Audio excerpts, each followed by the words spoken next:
Well, here's another real life story, RLS, which is why I called this YouTube channel RLS.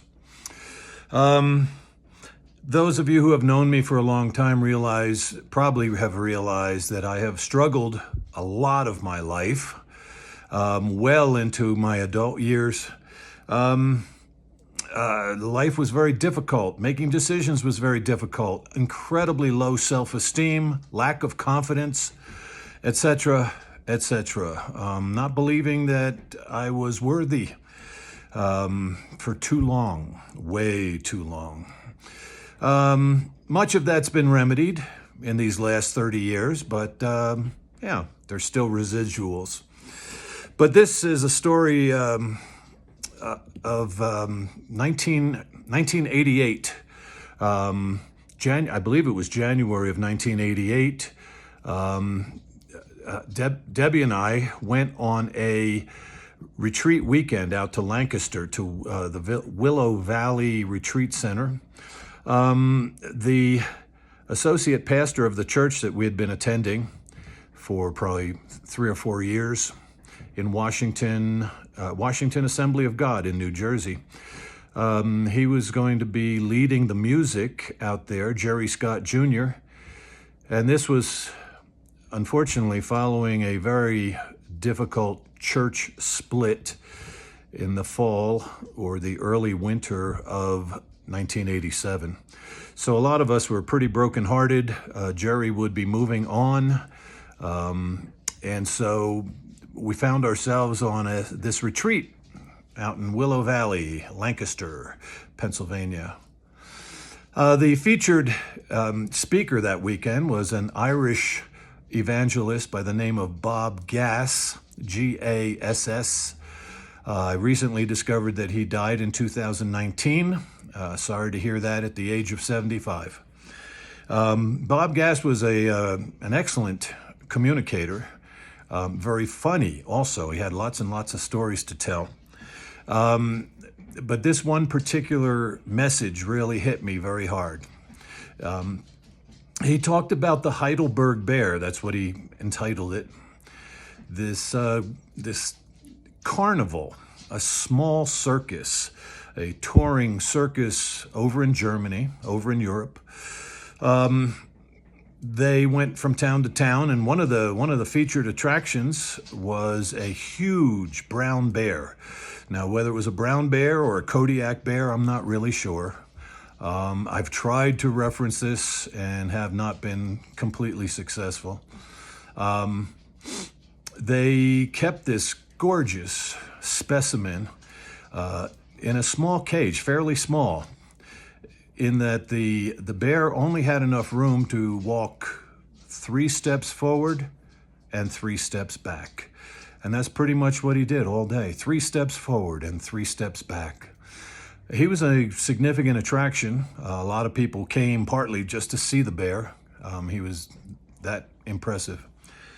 Someone was visiting the carnival, obviously a very wealthy person, and they decided to have mercy on this fabulous bear. And so they bought the bear and had it taken to the Heidelberg Zoo in Germany, where other bears were not caged up. They were open. They had an area where they could frolic, where they could eat, where they could enjoy one another, maybe even fight. This philanthropist wanted what was best for the bear. So they got the bear there and they lowered the gate and into the arena where the other bears were, and the bear would not come out. They even put food outside of the cage trying to entice the bear to come out. The cage had to go back to the carnival. It couldn't stay there permanently. And so at some point they used fire on a stick, a torch of some sort, stuck it through the bars and scared the bear out into this big open area where other bears would be able to play with it.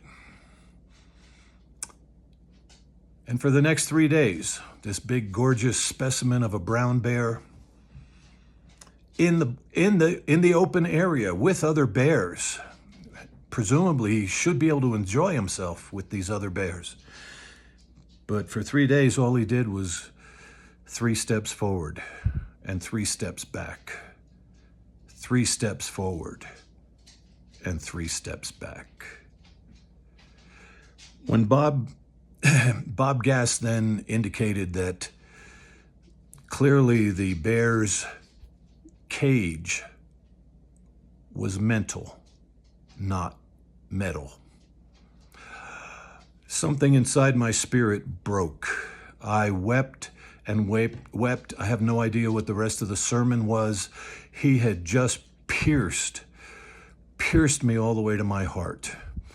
And I wept for at least 45 or 50 minutes. There was a huge puddle on the floor, on the tile floor, where I was sitting. Bob Gass pinpointed what was going on in my soul, in my life, despite being a Christian for about 15 years at that time. And within 6 months, I sought out help through the Employee Assistance Program at Chubb & Son. And I met with a psychologist in Parsippany, New Jersey.